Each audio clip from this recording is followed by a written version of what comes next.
వదినా, మన స్థలంలో ఎవరో అమ్మాయి బాడీ దొరకడం ఏంటి? ఎవరో బాడీ కాదు జగదాత్రి. నిన్న రమేష్ ఇంటికొచ్చి చెప్పిన Sunitha dead body, Sunitha dead body, Sunitha dead body. 2 రోజులుగా తను కనిపించడం లేదని తన పేరెంట్స్ చెప్పారు. అమ్మ కౌశికి, ఆ అమ్మాయి డెడ్ బాడీ మన సైట్లోకి ఎలా వచ్చిందమ్మా? అదే నాకు అర్థం కావట్లేదు బాబాయ్. పోలీసుల్ని ఇన్ఫర్మేషన్ అడుగుతున్నాను, ఎంక్వైరీ జరుగుతుంది, ఏం చెప్పడం లేదు. అసలు ఇదంతా ఎవరు చేస్తున్నారో, ఎందుకు చేస్తున్నారో ఏమీ తెలియడం లేదు బాబాయ్.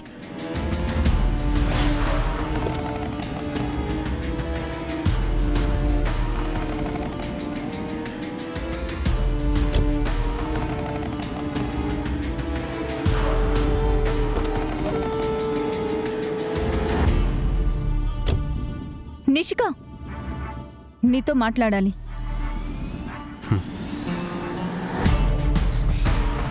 బాడీ ఎక్కువ డీకంపోజ్ అవ్వలేదు అంటే బాడీని పాతిపెట్టి కొన్ని గంటలే అయింది. ఇవాళ ఎర్లీ మార్నింగే వర్క్ స్టార్ట్ చేశారు కాబట్టి బాడీని మిడ్నైట్ తర్వాతే పాతిపెట్టుంటారు. ఈ పని చేసింది ఎవరైనా సరే రాత్రి ఖచ్చితంగా ఇక్కడికి వచ్చుంటారు. చీకట్లో కంగారులో ఖచ్చితంగా క్లూస్ అయితే వదిలేస్తుంటారు. మనం కొంచెం గట్టిగా వెతికితే అసలు చేసిందెవరో కనిపెట్టొచ్చు. ఏంటమ్మా, ఏదో ఎక్స్పీరియన్స్డ్ పోలీస్ ఆఫీసర్ లాగా అలా ఎలా చెప్పావు?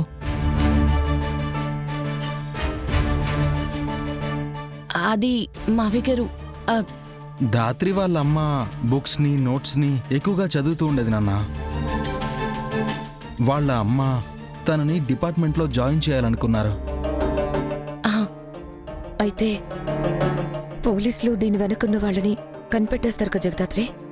కొంచెం కష్టమే, కానీ ఈ కేసుని మాత్రం ట్రాక్ చేయొచ్చు. సో మీ టెన్షన్ పడకండి.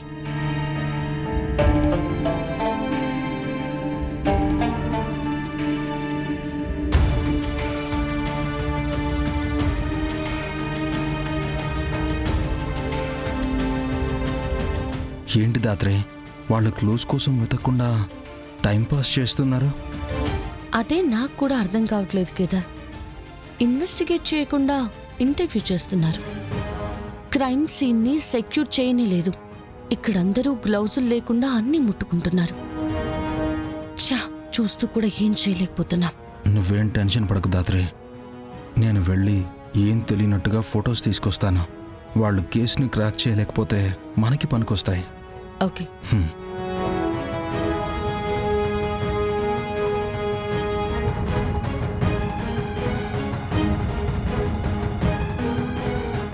ఏంటి, ఆ అమ్మాయి రమేష్ గర్ల్ ఫ్రెండా? నిన్న మిస్సింగ్ అని మా ఇంటికి వచ్చాడు. ఇవాళ డెడ్ బాడీ దొరికింది. అసలు ఏం జరుగుతుంది దివ్యాంక? ఇది మా కంపెనీ ల్యాండ్. ఇక్కడ ఏదైనా ఇష్యూ అయితే పోయేది మా అక్క పరువు మాత్రమే కాదు, మా కంపెనీ పరువు కూడా. ఇవన్నీ తెలుసు కూడా నువ్వేదైనా ప్లాన్ చేసావని తెలిస్తే నేను చూస్తూ ఊరుకోను. దివ్యాంక, ఒక నిమిషం, నువ్వు విట్రా. ఏంటి, నీకెవరి పిచ్చి పట్టిందా యువరాజ్? ఇప్పుడు ఏం జరిగిందని దివ్యాంకని బెదిరిస్తున్నావు? ఏం జరిగిందనా? నీకింకా అర్థం కావట్లేదు నిషి. ఆ బాడీ మన సైట్లో దొరకడానికి కారణం ఆ దివ్యాంకనే. నాకు అర్థమైంది. అయితే ఏంటి? అయితే ఏంటేంటి నిషి? ఇప్పుడు కేసు పెద్దదైతే అక్క అరెస్ట్ అవుతుంది, మన కన్స్ట్రక్షన్ ఆగిపోతుంది. ఆ రెండు జరిగితే మీకే మంచిది కదా యువరాజ్. నీకు, నీ కంపెనీకి, నీ బానిసత్వానికి, నీ సీఈఓ పోస్టుకి అడ్డుగా ఉన్నది కౌశికి ఒక్కరితే కదా. ఆ కౌశికినే జైలుకి పోతే నీకు అడ్డే ఉండదు.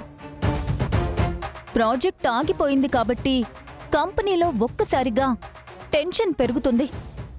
అప్పుడు నువ్వు సీఈఓ పోస్టింగ్ తీసుకొని కంపెనీని టేక్ ఓవర్ చేసుకొని కంపెనీని మళ్ళీ నిలబెట్టు.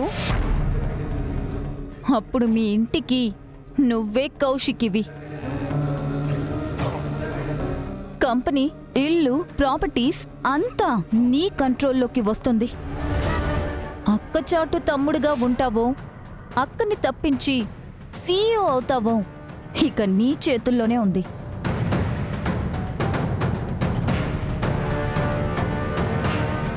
ఇంకా ఆలోచిస్తున్నావేంటి యువరాజ్?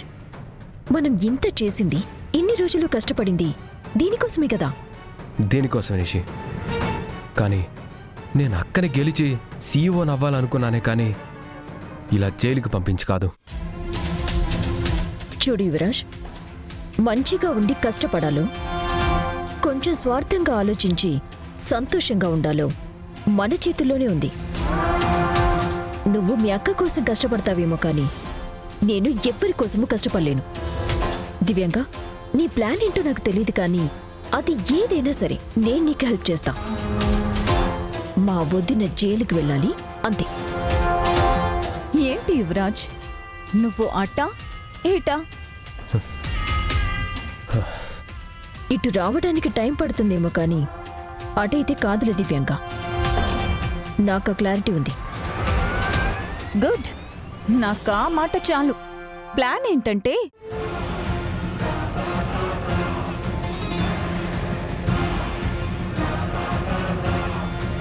పార్సెల్ని నీ కారులో పెట్టిస్తా. నువ్వు నీ సైడ్ నుంచి వర్క్ ఫినిష్ చేయి. సరే దివ్యాంక, నిషి, నీ ప్లానింగ్ చూస్తుంటే మా వదిన జైలుకి వెళ్లే టైం దగ్గర పడిందని అర్థమవుతుంది. చూస్తూ ఉండండి మిమ్మల్ని ఆ కంపెనీకి సీఈఓగా ఎలా చేస్తానో. పదండి. నిషిక, ఏం చేస్తున్నావు అర్థమవుతుందా? యువరాజ్, నువ్వు అక్కడికి రావద్దు. ఇక్కడే కారు దగ్గరే ఉండు. ఎందుకు నిషిక? ఆ? అక్క మీద ఏ క్షణమైనా ప్రేమ కలగొచ్చు కదా, అందుకు. నీకు సీఈఓ పోస్ట్ కావాలంటే ఈ కార్ దగ్గరే ఉండు.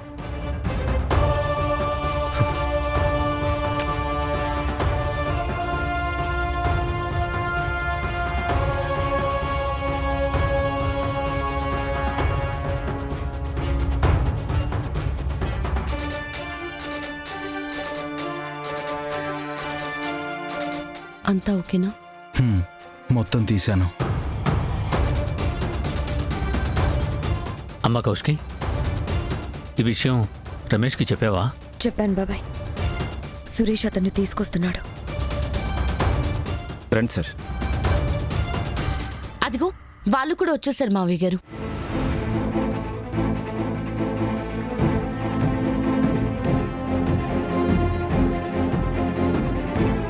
ఏమైంది కౌశికి? వర్క్ ఇవాళే స్టార్ట్ అయింది కదా అని ఇక్కడికి వచ్చాను. అప్పుడే పని వాళ్ళకి సునీత డెడ్ బాడీ దొరికింది. అయ్యో సునీత! సునీత! అయ్యో! సరిపోయావా, సునీత? రమేష్ గారు, ఆగండి సార్. రమేష్ గారు ఆగండి. ఎవరు మీరు? ఆ అమ్మాయి మీకు తెలుసా? తెలుసా అని అంత చిన్నగా అడుగుతున్నారేంటి ఇన్స్పెక్టర్?